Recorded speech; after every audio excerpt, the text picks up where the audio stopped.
Oh, maybe that's what I was thinking of with the prime factorization. What's the thing? Where you find the prime factorization and you circle all the bottom ones. Is that the least common multiple? You can use prime factorization to find either the greatest common factor or the lowest common multiple. We're going to do both of them today. Okay. So we went over a few different ways to find the greatest common divisor. So let's say we're trying to find the greatest common divisor of, how about? Is that the greatest common factor? It's also, yeah, divisor could be factor, yeah. How about 24 and 54? So any method you know. I haven't done that forever. See if you can do it. Yes. 8. Make some stuff up. 8. I'm going to do it a couple of different ways just for fun.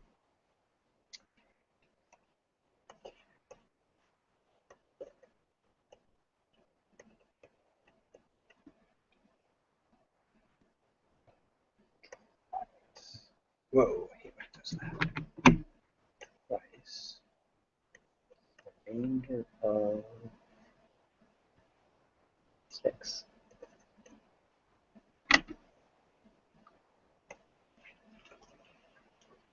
Is that right?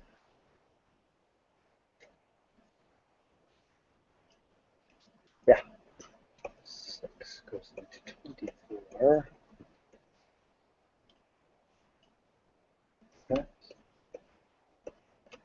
Remainder of 0.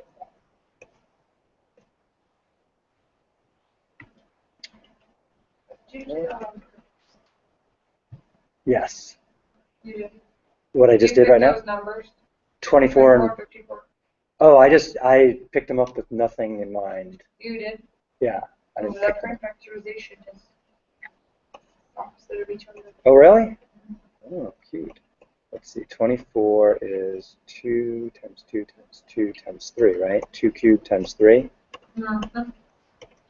And 54. It's 3 cubed times 2. Oh, that's cute. I did not intend for that to happen. Oh yeah, 27 times 2, right? No? Cute. Okay, so as far as common factors, they have a 2 in common, and they have a 3 in common, but they don't have more than 1 2 in common. Agreed? This one has 1, that one has 3. They only have 1 in common. 1 3, 3 3s, so they have 1 3 in common. 2 times 3 is 6. So another way to think about it is I selected this factor and that factor to be the greatest common divisor.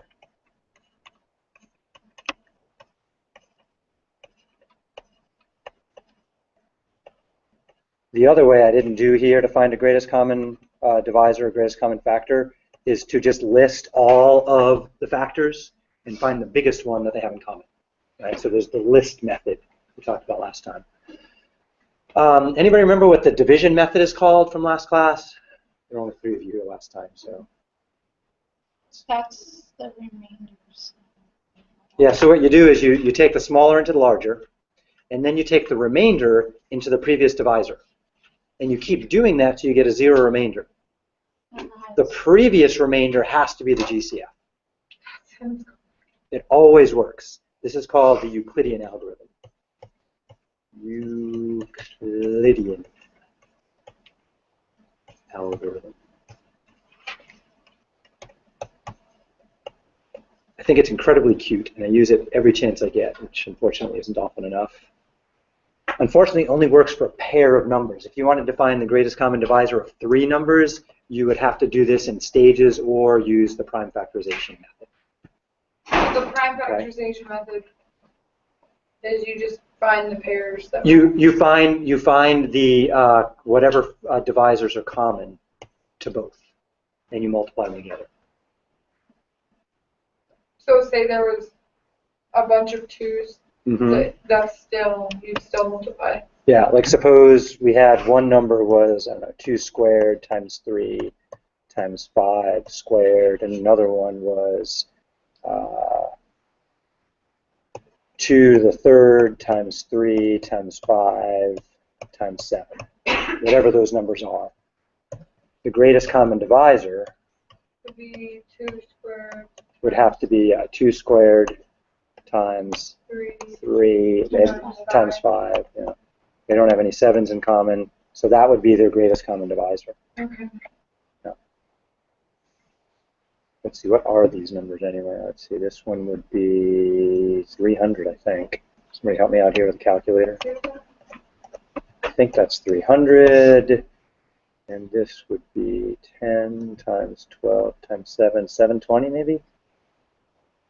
I'm guessing. The top of is 300. Okay. No, 840? Yes.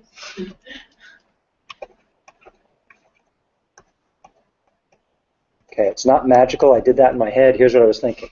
I was thinking one of these 2 times a 5 was 10. That leaves me 2 2s times the 3, which is 12, times the 7. And I was thinking 12 times 7 is 84, so it's got to be 840. So we're just kind of remixing the factors so I could do it in my head, is what I was thinking there. Good example of mental math. Yeah, right. Yeah, I think is that what they call breaking and bridging in the book? Something like that. But it's kind of fun. So I'm going to extract that stuff. We don't need it. It's just cute math. All right. So let's see. I had something else I wanted to do. Oh, back to this problem right. Oops, wrong button. Back to this problem right here. We know the greatest common divisor of 24 and 54. We talked about that last class. What we didn't talk about last class was lowest common multiple.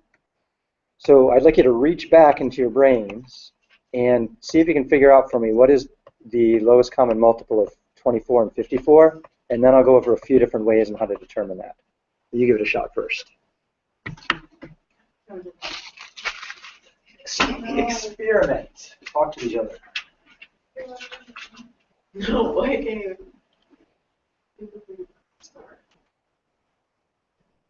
All right, and actually, I'm going to stop this recording here. It's getting too long.